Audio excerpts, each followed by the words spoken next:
할렐루야, 대림절 둘째 주일을 맞이하면서 각 가정에 주님 주시는 평화가 충만하기를 간절히 축복합니다. 지난 주일부터 우리는 대림절 기간을 맞이했습니다. 대림절은 예수님께서 이 땅에 오신 성탄을 준비하는 4주간의 절기로서 매주마다 촛불을 하나씩 켜면서 예수님께서 이 땅에 오신 것이 우리에게 어떤 의미인지를 묵상하고 기억하는 절기입니다. 지난 주일은 대림절 첫째 주일로서 우리는 소망의 초를 켜고 대림절을 시작했습니다. 오늘은 대림절 둘째 주일로서 평화의 초를 켜고 주 앞에 나아갑니다. 우리의 소망이 되신 예수 그리스도, 우리에게 평화를 주시려고 오신 예수 그리스도를 예배하기 위해서 우리는 이 시간 한 마음으로 모인 것입니다. 오늘 말씀을 통해서 하나님께서 주시는 소망과 평화가 우리 가운데 가득하기를 주님의 이름으로 간절히 축복합니다.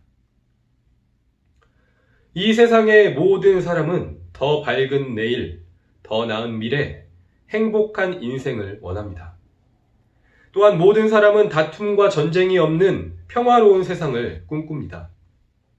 그런데 역사를 통해서 우리가 알 수 있는 것은 행복한 미래에 대한 소망, 평화로운 세상에 대한 꿈을 실현하기 위해서 사람들이 선택해온 방법이 아이러니하게도 싸움과 전쟁이었다는 사실입니다. 나의 인생, 나의 사랑하는 가족, 내가 속한 나라의 안전과 행복과 평화를 위해서 전쟁에서 이기기 위한 힘을 기릅니다. 내가 살기 위해서 남을 이겨야 합니다. 내 가족이 살기 위해서 이웃이 희생해야 합니다. 내 나라가 살기 위해서 적군을 죽여야 합니다. 전쟁을 준비해야만 평화를 준비할 수 있다는 불편한 진실이 통하는 세상. 이것이 지금까지 세상이 더 나은 미래를 소망하고 준비할 수 있는 방법이었습니다. 그런데 이 소망과 평화는 결코 영원할 수도 없고 완전할 수도 없다는 것을 우리는 또한 역사를 통해서 알 수 있습니다. 왜냐하면 이 소망과 평화는 가장 강한 힘을 가진 개인이나 나라만이 그 가장 강한 힘을 유지할 수 있을 때만 일시적으로 누릴 수 있었기 때문입니다. 성경에도 등장하는 여러 제국들, 이집트, 아시리아, 바벨론, 페르시아, 이 모든 제국들과 그 제국의 황제들이 한 시대를 호령하고 다스렸지만 길어봐야 몇백 년에 불과한 일시적인 영광이었습니다. 찬란한 헬레니즘 문화를 꽃피웠던 그리스 제국, 강력한 군사력으로 팍스 로마나 로마의 평화를 실현하고 누렸던 로마 제국, 그 이후 역사의 이름을 남긴 수많은 강대국들도 같은 길을 걸었습니다. 우리가 사는 이 시대에도 마찬가지입니다. 냉전 시대의 승자로서 전 세계의 최강대국이 된 미국이 세계의 경찰이라고 자부하면서 강력한 군사력을 가지고 팍스 아메리카나를 실현했습니다. 하지만 미국도 역사의 다른 강대국들과 같은 발자취를 남길 수밖에 없을 것입니다. 코비드 팬데믹 앞에서 그 어떤 나라보다도 무기력한 미국을 우리가 보게 될 줄은 아무도 예상하지 못하지 않았습니까? 그래서 역사가들도 팍스 로마나 팍스 아메리카나와 같이 역사 속에서 강한 힘을 바탕으로 이루어낸 평화를 가짜 평화라고 평가합니다. 이처럼 이 세상의 방법으로 소망하고 실현할 수 있는 평화는 영원할 수도 없고 완전할 수도 없는 가짜 평화인 것입니다. 그렇다면 영원하고 완전한 소망과 평화는 어디에 있을까요? 대림절을 준비하면서 저는 개인적으로 여러 성경 구절을 읽고 묵상하는 중에 오늘 본문이 특별히 더 깊이 묵상되었습니다. 그리고 그 묵상 가운데 하나님께서 주시는 소망의 메시지, 평화의 메시지를 발견하면서 위로와 힘을 얻는 은혜가 있었습니다. 이 시간 우리 공동체가 함께 이 본문을 묵상할 때 하나님께서 주시는 은혜가 넘치기를 간절히 소망합니다. 본문으로 들어가기에 앞서서 오늘 본문 이전에 나오는 내용에 대해서 먼저 살펴보면 좋겠습니다. 사실 이 창세기 3장의 내용은 우리 크리스천들이 귀에 못이 박히도록 많이 들어온 이야기입니다. 크리스천들뿐만 아니라 믿음이 없는 사람들도 다 알고 있을 만한 이야기이죠. 바로 사람이 선악과를 따먹는 죄를 범한 이야기입니다. 하나님께서 만드신 세상은 하나님께서 보시기에 좋은 세상이었습니다. 창세기 1장에는 이 표현이 7번 반복되고 마지막 7번째에는 매우 좋았다라고 강조하면서 창조주 하나님께서 만드신 세상이 하나님 보시기에 얼마나 완벽하고 보기 좋았는지를 말씀하고 있습니다. 세상의 모든 만물이 하나님의 창조 질서 안에서 움직였습니다. 하늘의 별들은 일정하게 정해진 주기대로 움직이면서 낮과 밤, 계절과 시간의 기준이 되었습니다. 하늘에 있는 물은 비를 내리고 땅에 있는 물은 강과 바다를 이루면서 식물들이 열매를 맺을 수 있는 근원이 되었습니다. 그래서 땅 위의 식물들은 낮에 비추는 해와 풍성한 물을 근원으로 씨와 열매를 많이 맺었습니다. 이처럼 풍성한 창조 세계 안에서 하늘에는 새, 물속에는 물고기, 땅 위에는 동물들이 번성했습니다. 이렇게 창조된 세상의 모습은 하나님께서 보시기에 좋았습니다. 그리고 하나님께서는 특별히 사람에게 하나님께서 보시기에 이렇게 좋은 세상을 다스릴 수 있는 사명을 주셨습니다. 이 사명을 잘 감당하는지 잘못 감당하는지를 판단하는 기준은 무엇일까요? 성경에서 반복해서 말씀하는 것처럼 하나님께서 보시기에 좋은 모습 자체가 기준이 됩니다. 사람이 할 일은 하나님께서 보시기에 좋은 모습 그대로 창조 세계를 돌보고 다스리는 것이었습니다. 그렇게만 하면 이 세상은 번성할 수 있었습니다. 하나님께서 만드신 완벽한 질서 안에서 모든 만물이 함께 복을 누리고 번성할 수 있었던 것입니다.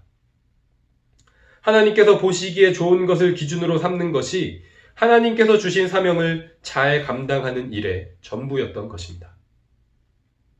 그래서 하나님께서는 오직 하나님께서 보시기에 좋은 것을 기준으로 삼게 하시기 위해서 사람에게 선악을 알게 하는 나무의 열매는 먹지 말라고 명령하셨습니다.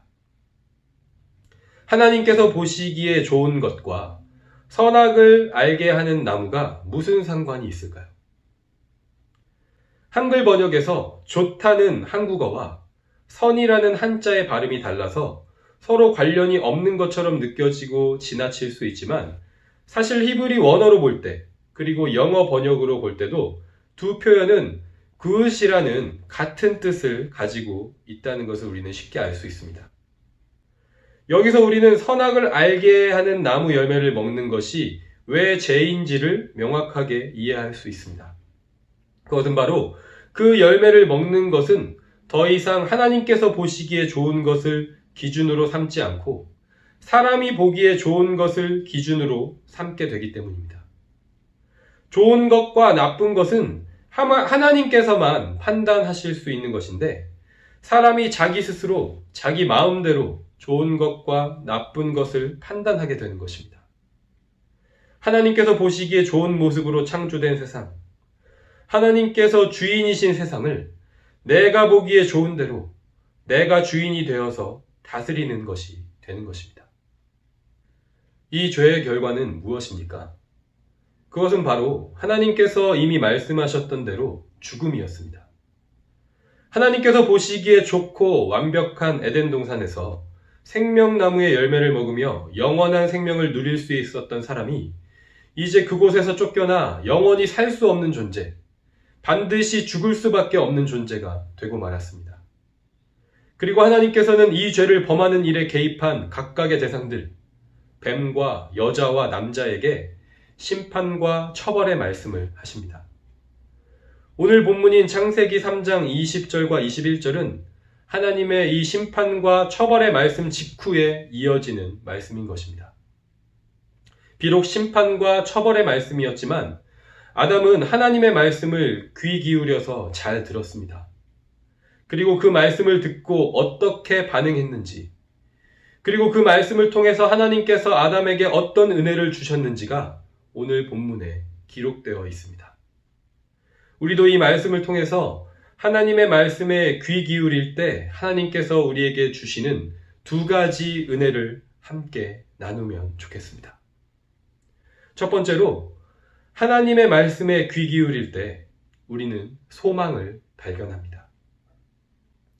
아담은 선악을 알게 하는 나무 열매를 먹은 죄에 대한 심판을 받았습니다. 17절부터 19절을 보면 아담으로 인해서 땅이 저주를 받고 이제부터는 아담이 평생 땀 흘리고 수고해야만 땅에서 나는 먹을 것을 얻을 수 있게 되었습니다. 여자도 심판을 받았습니다. 16절 말씀처럼 여자에게는 임신의 고통과 해산의 수고가 더해지게 되었습니다. 죄를 범하기 전에는 너무나도 당연했던 풍성한 열매와 생명의 번성함이 이제는 더 이상 당연한 것이 아니었습니다. 수고와 고통이 따르지 않고서는 열매를 기대할 수도 없고 생명을 기대할 수도 없는 상황이 된 것입니다. 아담에게 있어서 이 심판은 첫 번째 고난이자 앞으로 이어질 고난들의 시작이었습니다. 이제 이전에 복되고 풍성하고 생명이 넘치는 시절로는 돌아갈 수 없는 가혹한 현실 앞에서 절망했을지도 모르겠습니다. 그런데 아담은 놀랍게도 하나님의 이 말씀을 들은 후에 이렇게 반응합니다. 아담이 그의 아내의 이름을 하와라 불렀으니. 아멘. 아담은 하나님의 이 심판과 처벌의 말씀을 들은 후에 자기 아내 하나님께서 만들어주신 여자의 이름을 지었습니다. 이전까지는 다른 이름이 없이 여자라고만 불렸었는데 아담이 처음으로 이름을 지어서 부른 것입니다. 그 이름은 바로 우리가 잘 아는 하와입니다. 하와라는 이름의 뜻은 생명입니다. 그렇다면 아담은 왜 하나님의 말씀을 들은 직후에 자기 아내의 이름을 생명이라고 지었을까요? 우리는 그 이유를 하나님께서 뱀에게 내리신 심판의 말씀을 통해서 생각해 볼 수 있습니다. 하나님은 뱀을 저주하셨습니다. 특별히 15절을 보면 내가 너로 여자와 원수가 되게 하고 내 후손도 여자의 후손과 원수가 되게 하리니 여자의 후손은 내 머리를 상하게 할 것이요 너는 그의 발꿈치를 상하게 할 것이니라 라고 말씀하시면서 여자에게 죄를 범하게 한 대가로 뱀이 받게 될 심판에 대해서 말씀하십니다. 신학자들은 이 구절 창세기 3장 15절을 최초의 복음이라고 설명합니다. 뱀이 여자를 유혹해서 죄를 짓게 함으로써 원수 관계가 되었듯이 뱀의 후손과 여자의 후손이 계속 원수 관계가 될 것인데 여기서 뱀의 후손은 사탄의 세력이고 여자의 후손은 예수 그리스도이십니다. 그래서 예수 그리스도께서 십자가의 고난과 죽음을 감당하실 것이지만 결국은 부활하심으로써 모든 죄와 죽음의 권세를 이기실 것이라고 선포하고 있는 구절이 바로 창세기 3장 15절인 것입니다. 제가 작년 12월에 처음 우리 유스 친구들을 만나러 에드몬튼에 왔을 때 이 복음을 말씀으로 나누었던 기억이 납니다. 그때 이 그림을 함께 봤습니다. 제가 참 좋아하는 그림 중에 하나인데 하와를 위로하는 동정녀 마리아라는 제목의 그림입니다. 마리아는 예수님을 잉태한 자신의 배 위에 하와의 손을 올려놓고 하와를 위로합니다. 뱀이 꼬리로 하와의 다리를 감고 있지만 마리아의 발이 뱀의 머리를 밟아서 제압하고 있습니다. 창세기 3장 15절과 예수님의 성탄을 함께 묵상하며 그린 그림인 것입니다. 우리가 이 복음을 붙잡기를 소망합니다. 아담은 하나님의 말씀에 귀 기울이면서 이 약속, 이 복음을 분명하게 듣고 붙잡았습니다. 비록 자신의 죄로 인해서 하나님께로부터 그에 대한 심판을 받았고 그의 삶에 죽음이 들어왔지만 하나님의 말씀 안에는 그 죽음을 이기는 생명의 소망이 있음을 발견한 것입니다. 그리고 자기 아내를 자신이 죄를 짓게 한 이유로 지목했던 아담이 이제는 그녀를 하와라고 생명이라고 부르고 있는 것입니다. 이 모든 일은 아담이 하나님의 말씀에 귀 기울일 때 일어난 일입니다. 비록 심판과 처벌의 말씀이었지만 그 말씀에 귀 기울일 때 아담은 여전히 소망이 있음을 발견했습니다.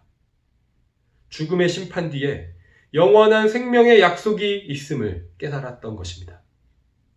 그 말씀에 귀 기울일 때 죄와 죽음을 불러온 원인이라고 생각했던 관계가 생명과 소망의 근원으로 회복될 수 있는 길이 열렸던 것입니다.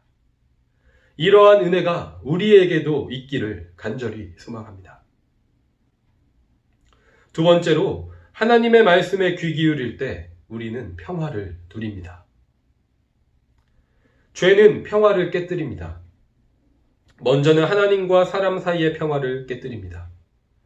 하나님과 가장 가까워야 할 사람이 하나님을 피하게 만듭니다. 그리고 사람과 사람 사이의 평화를 깨뜨립니다.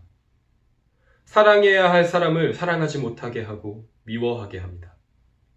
내가 죄를 짓게 만든 원인을 나에게서 찾지 못하게 하고 그 사람에게서 찾게 합니다. 이처럼 죄는 하나님과 우리가 원수 관계가 되게 하고 우리 안에서 서로 원수 관계가 되게 합니다. 하지만 우리가 분명하게 깨달아야 할 것이 있습니다.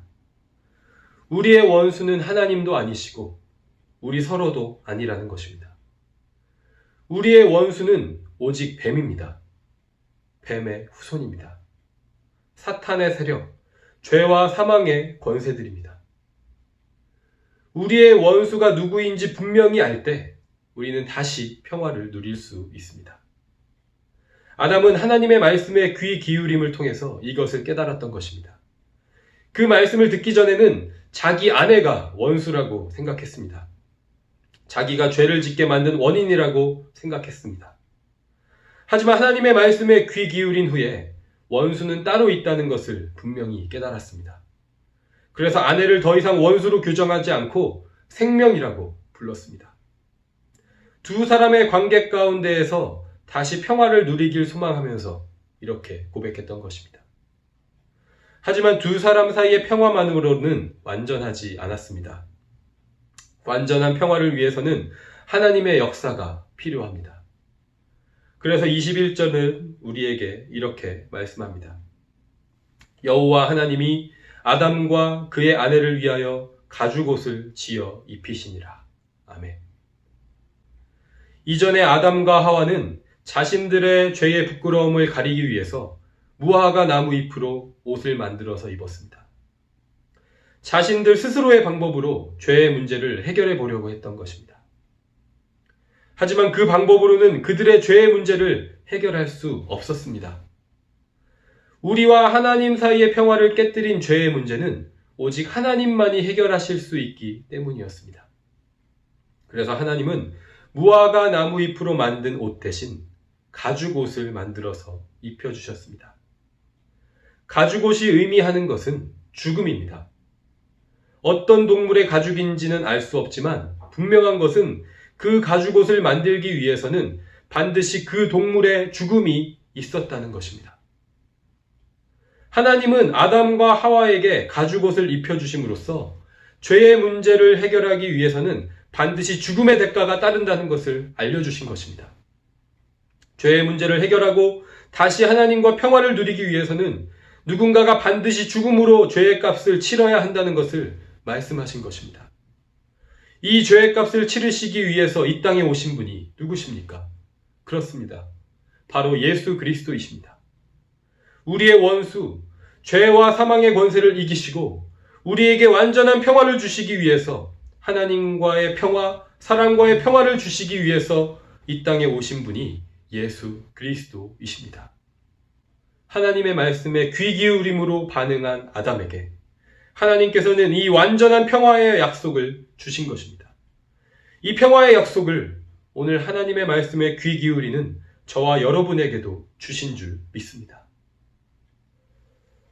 사랑하는 성도 여러분, 우리도 말씀에 귀 기울이길 원합니다.